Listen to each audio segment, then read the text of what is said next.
Hello everyone. Welcome to the Competition Cruise, a one-stop solution for all the competitive examinations.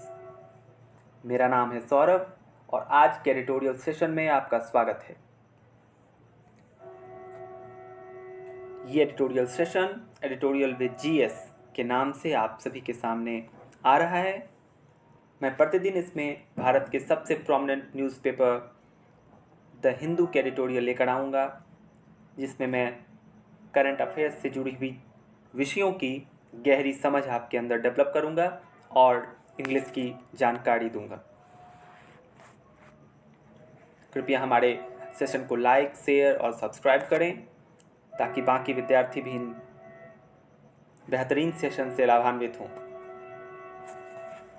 हमारे channel का मोटो है believe in process, इसलिए process में believe कीजिए। आप जरूर अपना और अपने आसपास का भाग्य बदल के रख देंगे। आज के सेशन की शुरुआत करते हैं एक मोटिवेशनल कोट के साथ। महान संत स्वामी विवेकानंद ने कहा था, talk to yourself once in a day, otherwise you may miss meeting an intelligent person in the world. प्रतिदिन अपने आप से थोड़ी देर बात कीजिए, अन्यथा आप एक बहुत ही इंटेलिजेंट व्यक्ति से मिलने का मौका खो देंगे। चलिए, आज का एडिटोरियल है heart of the matter on the prime minister's visit to Kashmir and after. हाल ही में प्रधानमंत्री नरेंद्र मोदी की एक विजिट हुई थी जम्मू एंड कश्मीर में। ये एडिटोरियल उसी से रिलेटेड है। Development of Kashmir must happen alongside restoration of political rights. Kashmir में डेवलपमेंट, विकास कार्य जो है वो डेफिनेटली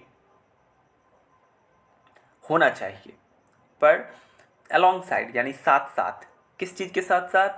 पॉलिटिकल राइट्स यानी राजनीतिक अधिकारों के पुनर्स्थापना के साथ। रिस्टोरेशन का मतलब पुनर्स्थापना, यानी लेखक का कहना है कि जम्मू एंड कश्मीर में जो पॉलिटिकल राइट्स लिए गए हैं, विच मीन्स वहाँ पे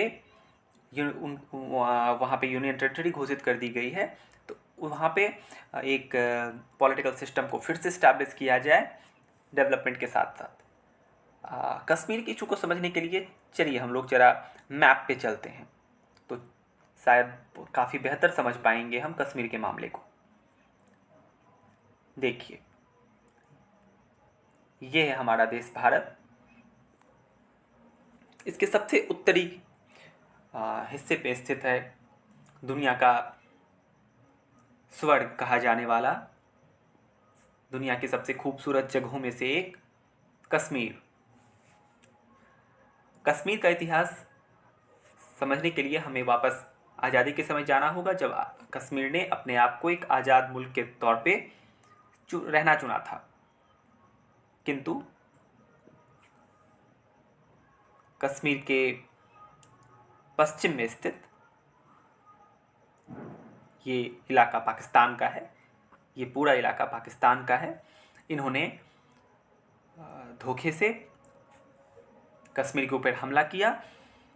कश्मीर के राजा ने भारत से मदद मांगी। उस समय कश्मीर के राजा हरि सिंह थे, उन्होंने भारत से मदद मांगी और भारतीय सेना ने जा कर के वहाँ पे पाकिस्तान को रोका। सरदार वल्लभ भाई पटेल ने इसमें एक बहुत ही महत्वपूर्ण भूमिका निभाई थी, जो उस वक्त के गृह मंत्री थे। तो भारतीय सेना ने पाकिस्तान को इस रेखा के आसपास रोक दिया था। इसके बाद ये मामला यूएन में चला गया। इसी वजह से ये जो इलाका है, जो मैं आपके स्क्रीन पे बतला रहा हूँ, ये आज तक, अभी तक पाकिस्तान के कब्जे में है, जिसे हम सभी लोग पाक ऑक्युपाइड कश्मीर के नाम से जानते हैं। पाक ऑक्युपाइड कश्मीर का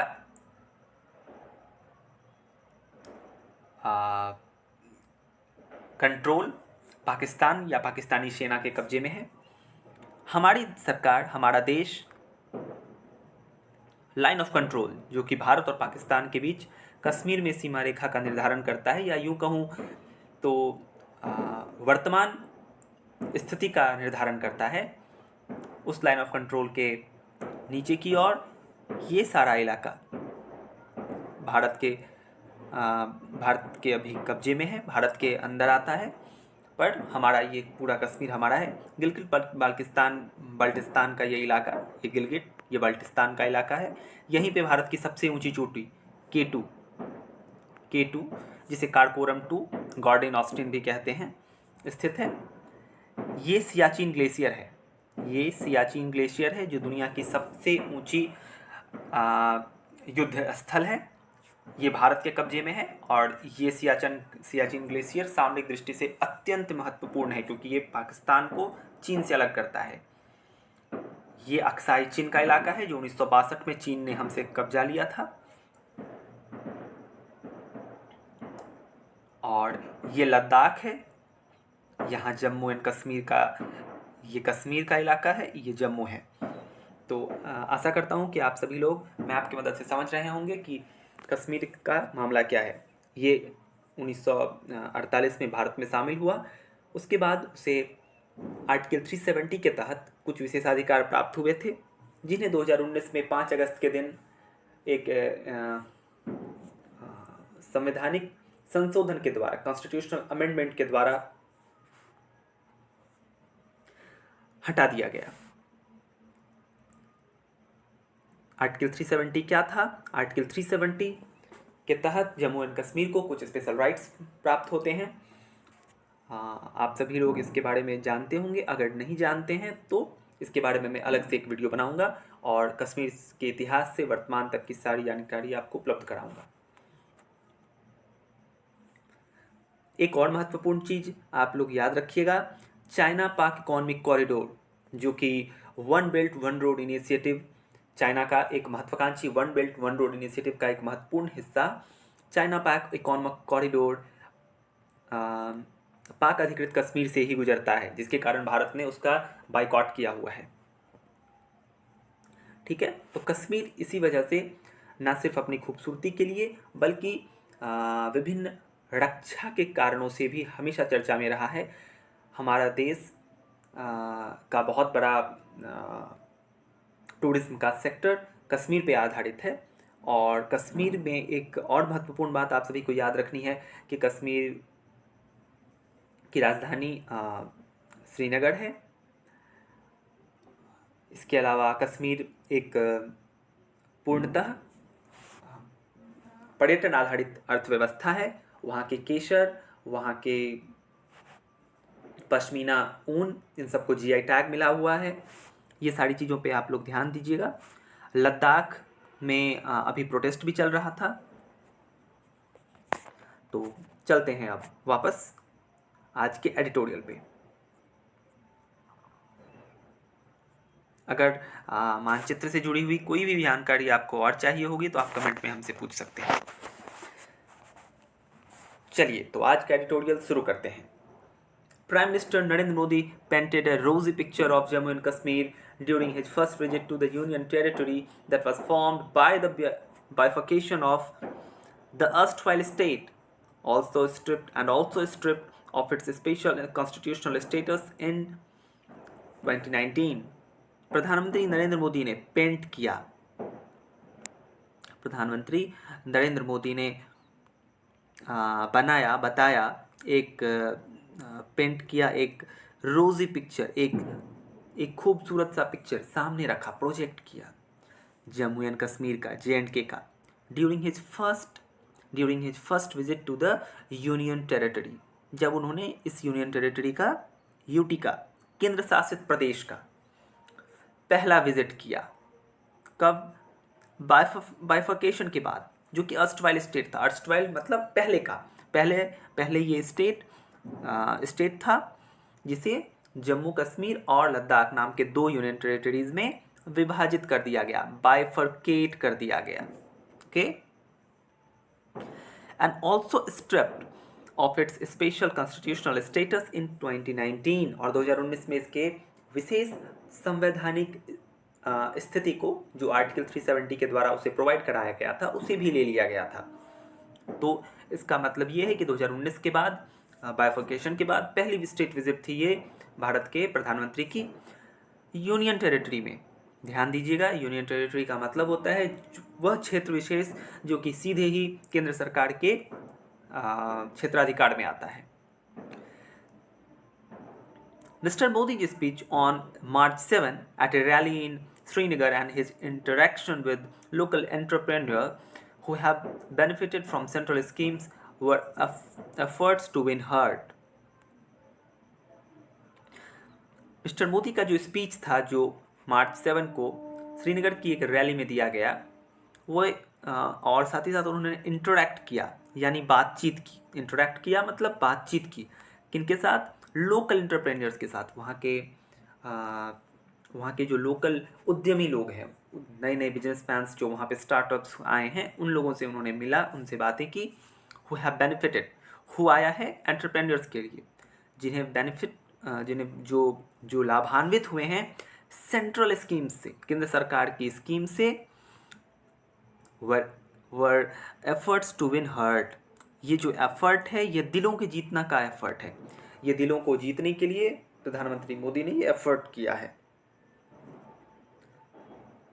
While Mr. Modi positioned the impressive attendance at his rally as an endorsement of the government's integrationist approach in the last 5 years, the opposition parties have said that at least a part of the attendees were brought there by the administration. प्रधानमंत्री मोदी कहते हैं, position करते हैं कि ये जो impressive attendance था, यानी लोग आए थे उनकी रैली में, वो एंडोर्समेंट है, वो एक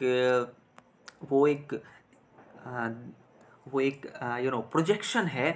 एंडोर्समेंट है यानी प्रोजेक्शन है गवर्नमेंट के इंटीग्रेशनिस्ट अप्रोच का, एकीकरण के अप्रोच का। वो जो सबको मिला के चलना चाह रही है, जो एकता बना के आगे बढ़ना चाहती है गवर्नमेंट, उस अप्रोच का एक एंडोर्समेंट है।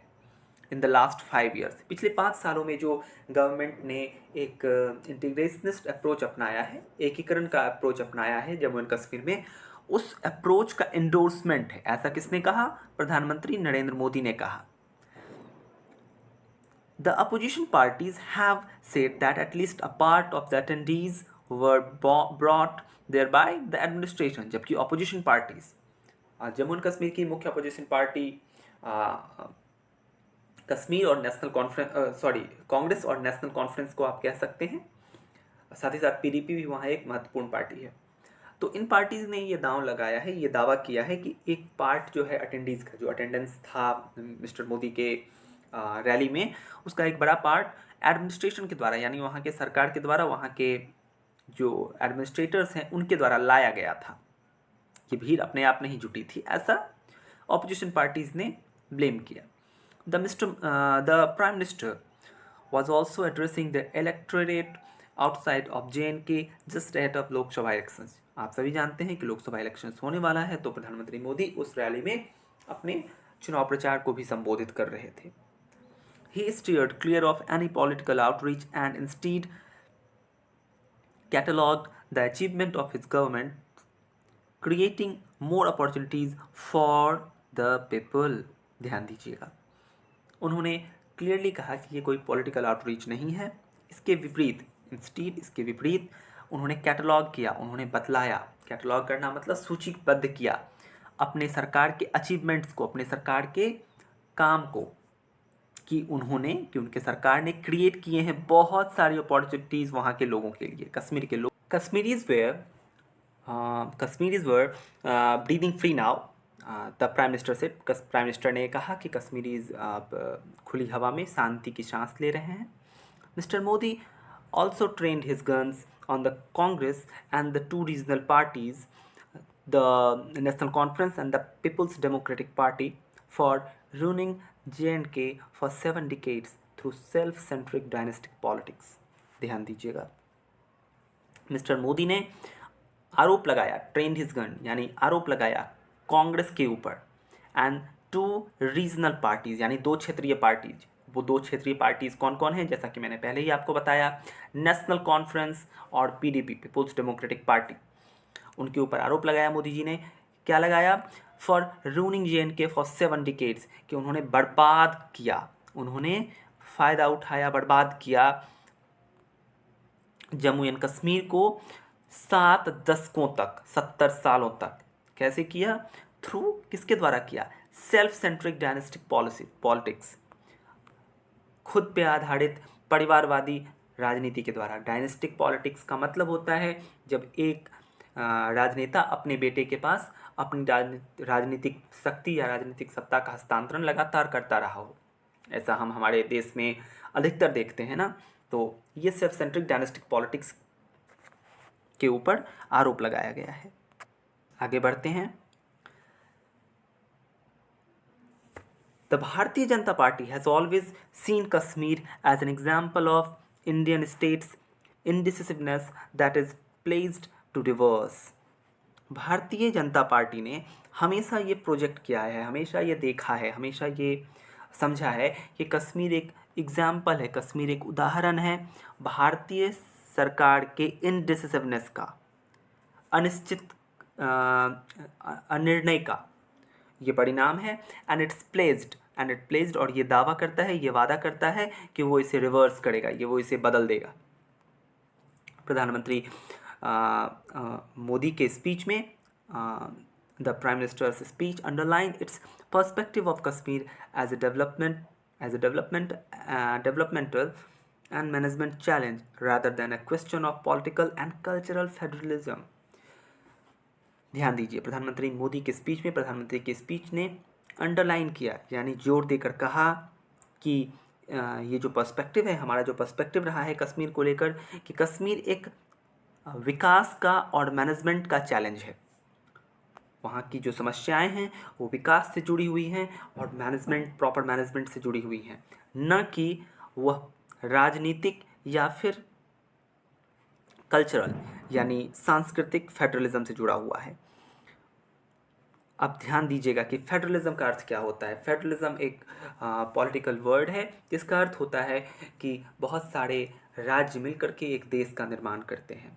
फेडरलिज्म का सबसे अच्छा एग्जाम्पल आप यूएसए को समझ सकते हैं, जहाँ 50 राज्य हैं। There are 50 states in USA, और वो सारे 50 राज्य मिल करके एक देश का निर्माण करते हैं जिसे यूनाइटेड स्टेट्स ऑफ अमेरिका के नाम से जाना जाता है। तो फेडरलिज्म यही होता है। इंडिया में क्वासी फेडरलिज्म सिस्टम है जहाँ पे कि स्टेट को कुछ हद तक स्वायत्तता प्राप्त है, और फेडरलिज्म के बारे में इतना ही जानना आपके लिए काफ़ी है। तो ये एक पॉलिटिकल या कल्चरल फेडरलिज्म का समस्या नहीं है, ऐसा प्रधानमंत्री कहते हैं। चलिए आगे बढ़ते हैं। Mister Modi also urged rich Indians to plan their weddings in Kashmir, asked countryman overseas to motivate non-Indians to visit the valley and requested domestic tourists to buy local products to boost employment opportunities in Kashmir. ध्यान दीजिएगा, ये आप अर्थव्यवस्था को भी काफ़ी बेहतर ढंग से इस लाइन में समझ सकते हैं।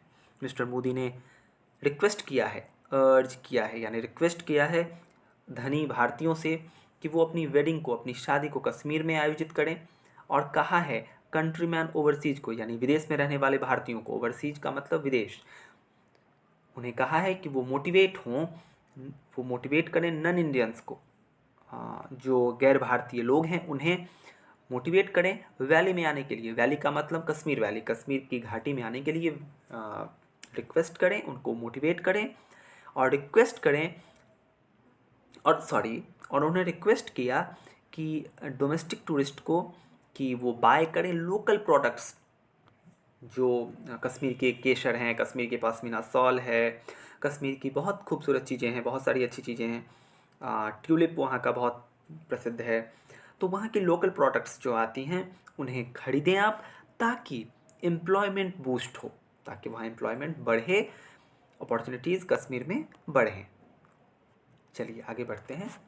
Development of the region may help locals who have been wounded by decades of conflict, but the restoration of political and democratic rights that have been curtailed since 2019 is also essential. ध्यान दीजिए, development जो है इस reason का मे help locals, ये local लोगों को, वहाँ के व्यक्तियों को मोटिवेट करेगा, हेल्प करेगा, बूस्ट करेगा। who have been wounded by decades of conflict, जो कि दशकों से डिकेड से कॉन्फ्लिक्ट के द्वारा पीड़ित हैं, वुंडेड हैं, उन्हें घाव है, उनके मन में, उनके उनके बिजनेस अपॉर्चुनिटीज़ में, उनकी प्रॉस्परस होने की क्षमताओं को वुंडेड किया है इस कॉन्फ्लिक्ट ने। जो लड़ाई, जो झगड़े, जो जो कॉन्फ्लिक्ट वहाँ लगातार इंडिया, पाकिस्तान एंड मिलिटेंट्स के बीच में चलता रहा है। But the restoration of political and democratic rights that have been curtailed since 2019, लेकिन साथ ही साथ जो पुनर्स्थापना है राजनीतिक और लोकतांत्रिक अधिकारों की, जिसे कर्टेल किया गया यानी जिसे काट लिया गया, जिसको कम कर दिया गया, जिससे छीन लिया गया था 2019 में, इज ऑल्सो एसेंशियल। यानी कि वहाँ पे डेवलपमेंट जो है रीजन का वो तो आवश्यक है ही, पर इसके साथ ही साथ वहाँ पॉलिटिकल और डेमोक्रेटिक राइट्स को इस्टेब्लिश करना, रिस्टोर करना भी बहुत आवश्यक है। Leaders of the national conference and the PDP, national conference के एक प्रमुख नेता हैं उमर अब्दुल्ला और पीडीपी की महबूबा मुफ्ती हैं, have expressed disappointment with mister Modi's visit. तो इन दोनों के पार्टियों के जो लीडर्स हैं उन्होंने निराशा प्रकट की है, डिसअपॉइंटमेंट प्रकट किया है प्रधानमंत्री मोदी के विजिट से, by saying that showcasing the hollowing out of Article 370 as an achievement was akin to rubbing salt into the wound। और उन्होंने आरोप लगाया, उन्होंने ये कहा कि शोकेश करना यानी ये दिखाना कि आर्टिकल 370 को जो हटाया गया है, जो कि निकाल के फेंका गया है, हॉलोइंग आउट किया गया है, हॉलो आउट किया गया है जम्मू एंड कश्मीर से, उसे जो वो प्रोजेक्ट कर रहे हैं, यानी प्रधानमंत्री मोदी जो उसे प्रोजेक्ट कर रहे हैं एक अचीवमेंट के तौर पे, एक सफलता के तौर पे, वह अकीन है यानी सिमिलर है, अकीन है यानी सिमिलर है to rubbing salt into the wounds, जले पे नमक छिड़कने के समान है। जैसा हिंदी में कहते हैं ना कि जले पे नमक छिड़कना, बस वही है, rubbing salt into the wounds. आगे बढ़ते हैं। Though the center may not accept their legitimacy, these parties remain the closest approximation of public opinion in Kashmir।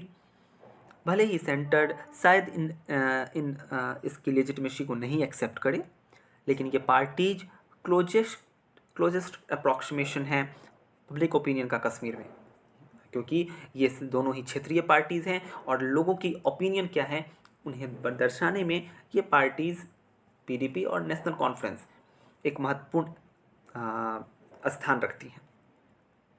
Restoring statehood and conducting assembly elections could only be the beginning of the political process in Kashmir, which continues to face multiple challenges that range from militancy to revolving door detentions of youth। Statehood को अगर restore किया जाए, ध्यान दीजिएगा कि statehood उससे छीन लिया गया था। जम्मू एंड कश्मीर एक यूनियन टेरिटरी है, अब लद्दाख एक यूनियन टेरिटरी है, उसमें अगर स्टेटहुड उसको अगर राज्य का अधिकार वापस कर दिया जाएगा और वहाँ पे असेंबली इलेक्शंस यानी राज्य पर में जो विधानसभा चुनाव होते हैं अगर उन्हें आयोजित कराया गया तो यह पॉलिटिकल प्रोसेस का एक शुरुआत होगा, पॉलिटिकल प्रोसेस की एक शुरुआत होगी कश्मीर में, which continue to face multiple challenges, जो लगातार अनेकों चैलेंजेस फेस कर रहा है कश्मीर, जो कि अनेकों चैलेंजेस फेस कर रहा है, दैट रेंज फ्रॉम, जो कि कहाँ से कहाँ तक फैला हुआ है, मिलिटेंसी से लेकर revolving door detention of youth तक फैला हुआ है, यानी आतंकवाद के तरफ जो यूथ वहाँ के चले जाते हैं, वहाँ से बहुत सारे यूथों को जो युवाओं को जो डिटेंशन में रखा जाता है, गिरफ्तार कर लिया जाता है, यहाँ तक फैला हुआ है। ये सारे चैलेंजेज हैं कश्मीर के। The BJP would be using its Kashmir policy in its campaigning in the run up to the election to say public opinion its strongholds, but it should also pay attention to public opinion in the valley। BJP अपने Kashmir policy को इस्तेमाल कर सकता है अपने campaign में, अपने चुनाव प्रचार में, कैंपेन में मतलब चुनाव प्रचार में, in the run up to the election, जबकि वो रन अप ले रहा है अपने इलेक्शन की तरफ, टू स्वे public opinion in its strong hold, ताकि वो इन्फ्लुएंस कर सके, स्वे कर सके, यानी इन्फ्लुएंस कर सके पब्लिक ओपिनियन को अपने स्ट्रॉन्ग होल्ड में, अपने मजबूत गढ़ में। But it should also pay attention to public opinion in the valley, but उसको वैली के पब्लिक ओपिनियन में, वहाँ के लोगों की क्या इच्छा है, लोगों का क्या विचार है, उस पर भी अटेंशन देना चाहिए। आशा करता हूँ कि आप लोगों को ये सेशन अच्छा लगा होगा, आप समझे होंगे इस एडिटोरियल की गहराइयों को। मैं इस चीज़ों को काफ़ी बृहद तरीके से समझाना चाहता हूँ। I describe it more profoundly because I think that editorial is a way to elaborate you all about the things going in our surrounding. So please pay attention to every sentence of my editorial. Just let me add one thing. Kashmir की भौगोलिक स्थिति को ज़रा समझ लेते हैं। शायद ये आपको ना मालूम हो, इसलिए मैं इसे दोबारा से बतला देता हूँ। ये हिमालय की श्रृंखला है, हिमालय पर्वत श्रृंखला है।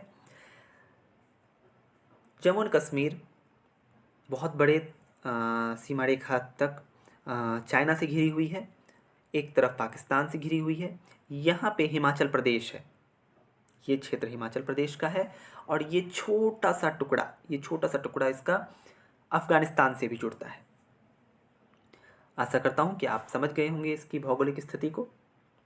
जम्मू और कश्मीर से सिंधु नदी होकर बहती है, जो कि सिंधु, झेलम, रावी, चेनाब, ये सभी काफ़ी महत्वपूर्ण नदियाँ हैं जम्मू और कश्मीर की।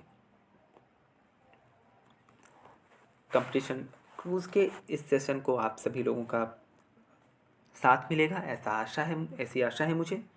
हमारे इस इनिशिएटिव को प्लीज़ लाइक, शेयर और सब्सक्राइब कीजिए, अपने मित्रों तक पहुंचाइए ताकि वो भी इस सेशन से लाभान्वित हो सकें। बहुत बहुत धन्यवाद। मिलते हैं अगले सेशन में।